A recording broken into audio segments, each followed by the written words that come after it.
नमस्कार। इस वक्त मैं मौजूद हूँ शामली जनपद में, जहाँ पर मेरे साथ कुछ पेरेंट्स बैठे हैं। ये वो पेरेंट्स हैं जिनके बच्चे यूक्रेन में पढ़ाई कर रहे हैं। कहते हैं कि रोशनी अगर खुदा को हो मंजूर तो आंधियों में भी चिराग जला करते हैं। ये बात मैं इसलिए बता रहा हूँ क्योंकि जो ये जोत जल रही है ये अखंड जोत है, और ये अखंड जोत आदि जैन के मम्मी पापा ने इसलिए जलाई है क्योंकि इनका बेटा यूक्रेन में है। और इस अखंड ज्योत पर इनका अटूट विश्वास है, वो ईश्वर आस्था है कि इनका बेटा और जो भारतीय बच्चे यूक्रेन में फंसे हैं वो सकुशल वापस आएंगे। अब मैं परिवार के साथ हूँ, आप देख सकते हैं एक ज्योत जल रही है और भगवान जी की मूर्ति भी रखी है। उसी मूर्ति के पास एक फ़ोटो रखी है जिसमें आदि जैन का फ़ोटो भी है। परिवार का पता लेने के लिए और भी लोग आए हैं मेरे साथ।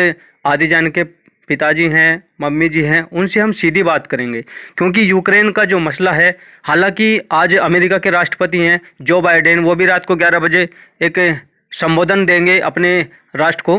तो उससे पहले हम परिवार के साथ हैं, इनसे जानेंगे कि अपने बच्चों को लेकर के और जो भारतीय बच्चे हैं उनको लेकर के क्या सोच रहे हैं। मैडम, आपका स्वागत है न्यूज़ 24 के साथ। आपका बेटा आदि जैन यूक्रेन में है। हाँ जी। आपको क्या लगा जब उससे बात हुई आपकी? भयभीत और तनाव की स्थिति बनी हुई है। कल से वो भी भयभीत है और हम भी। बात कब हुई थी लास्ट आपकी उनसे? आज 4 बजे दिन में। क्या मैसेज दिया उसने? कह रहा मम्मी की शूटर प्लेन की जो सायरन है, जो बमबारी हो रही है, उससे थोड़ा भयभीत हूँ। थोड़ा डरा हुआ बच्चा है मेरा। मेरा क्या, सभी बच्चे जो हॉस्टल में हैं वो डर रहे हैं गोलाबारी से। तो और कुछ बोला हो उसने?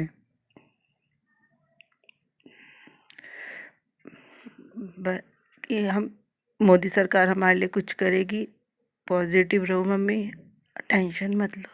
वो मुझे समझा रहा है, मैं उसे समझा रही हूँ।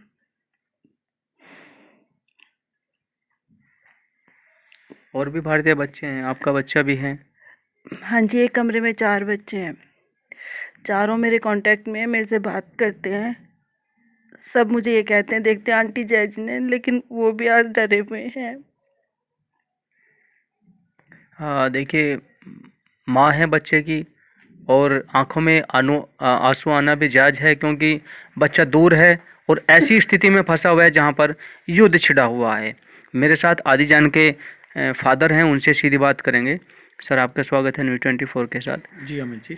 हाँ, मैं ये जानना चाह रहा हूँ कि बेटा आपका यूक्रेन में है। अभी हमारी कुछ समय पहले भी बात हुई थी आपसे, जी तब की स्थिति कुछ और थी, अभी की स्थिति कुछ और है। जी तो आप क्या मानते हैं, आपके बेटे से बात भी हुई होगी? उसके बाद से तनाव की स्थिति और बढ़ गई है। जब मेरे बेटे से मेरी बात हुई, सुबह का समय था, तब बच्चे सुरक्षित अपने आप को महसूस कर रहे थे। कुछ बमबारी वहाँ पर हुई थी, एरोप्लेन वहाँ से गुजर रहे हैं रशियन आर्मी के, मगर उसके बाद से बमबारी की जो दर है वहाँ पे ज़्यादा हो गई है, बढ़ गई है। लगभग उनके हॉस्टल से आधा किलोमीटर दूर पे भी अभी मिसाइल अटैक हुआ है और सभी बच्चे बहुत ज़्यादा भयभीत हैं। भोजन की व्यवस्था उनकी अवरुद्ध हो चुकी है, भोजन के लिए वो परेशान हैं।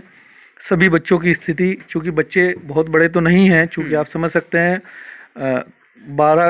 12वीं कक्षा पास करने के बाद अगर कोई बच्चा विदेश जाता है और घर छोड़ के आम परिवार से जा रहा है तो माता पिता का भी धैर्य बड़ा कठिन हो जाता है। और इस युद्ध की स्थिति में हम सभी डरे हुए हैं, अपने बच्चों की सुरक्षा को लेकर चिंतित हैं।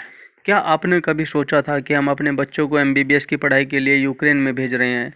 क्या कभी लगा था ऐसा कि ऐसी स्थिति भी पैदा हो सकती है? नहीं, कभी ऐसा महसूस नहीं हुआ, बल्कि वहाँ पर सुरक्षा और शांत और अच्छे माहौल के देखते हुए ही हमने अपने बेटे का एडमिशन वहाँ कराने के लिए ये निर्णय लिया था। तो अब कैसा लगता है, क्योंकि काफ़ी भयावह स्थिति वहाँ बताई जा रही है? स्थिति वहाँ वास्तव में बड़ी दुखद है और असुरक्षित है। मैं सभी अभिभावकों से ये अनुरोध करूँगा कि वो धैर्य बनाए रखें और अपने बच्चों को ढांढस बनाए, सांत्वना दें। अवश्य ही जो हम कर सकते हैं, अपने बच्चों को वापस लाने का प्रयास स्वयं भी और अपनी सरकार से भी हम अपेक्षा करते हैं कि वो हमारे बच्चों को सुरक्षित सकुशल घर वापस लाएगी। सरकार से कोई और मैसेज? सरकार से हमारी बहुत ज़्यादा संभावनाएं हैं, हमारी इच्छाएं हैं कि सरकार हमारे बच्चों के लिए एक अभिभावक के तौर पर उन्हें सुरक्षित अवश्य ही सरकार देश में वापस लाएगी। हाँ मैम, मैं अभी देख रहा था आप लोग पूजा अर्चना कर रहे थे, ये अखंड ज्योत भी आप ही ने जलाई है, क्या सोचकर आपने ये कदम उठाया था? एक अपनी सरकार पर और एक मुझे आदिनाथ बाबा पर विश्वास है कि वो किसी भी बच्चे का कुछ नहीं होने देंगे, सुरक्षित आएंगे हमारे बच्चे, ये विश्वास है, दृढ़ विश्वास है। तो ये जो अखंड ज्योत आपने जलाई है ये कब तक रहेगी, और इसके बाद अगर जब बच्चे आते हैं तो क्या सोचा है आपने? जब बच्चे कह देंगे कि सेफ है मम्मी, हम आ रहे हैं, तभी इसे करूँगी, नहीं तो ये जलती रहेगी। देखिए, ये एक माँ का विश्वास है, एक पूरी फैमिली का विश्वास है इस अखंड ज्योत में। ये आज सुबह से ही आदिजान की जो माँ है, परिवारजन है, उन सभी ने एक आस्था की ज्योत जलाई है कि उनके बच्चे के साथ साथ भारत के जो आदि और जो बच्चे हैं, लगभग 18 से 20 हज़ार बच्चे हैं, उन सभी की कामना के लिए अखंड ज्योत जलाई गई है। अब ये अखंड ज्योत ही और जो उत्तर प्रदेश और हमारे पूरे देश की जो सरकार है, वो दोनों मिलकर के कोई ऐसा कदम उठाए ताकि इस विश्वास को नई रोशनी मिले, नई जीत मिले और भारतीय जो बच्चे हैं वो सेफ रूप से अपना देश में वापस आ सके। शामली से अपने सहयोगी सचिन के साथ अमित शर्मा, न्यूज़ 24।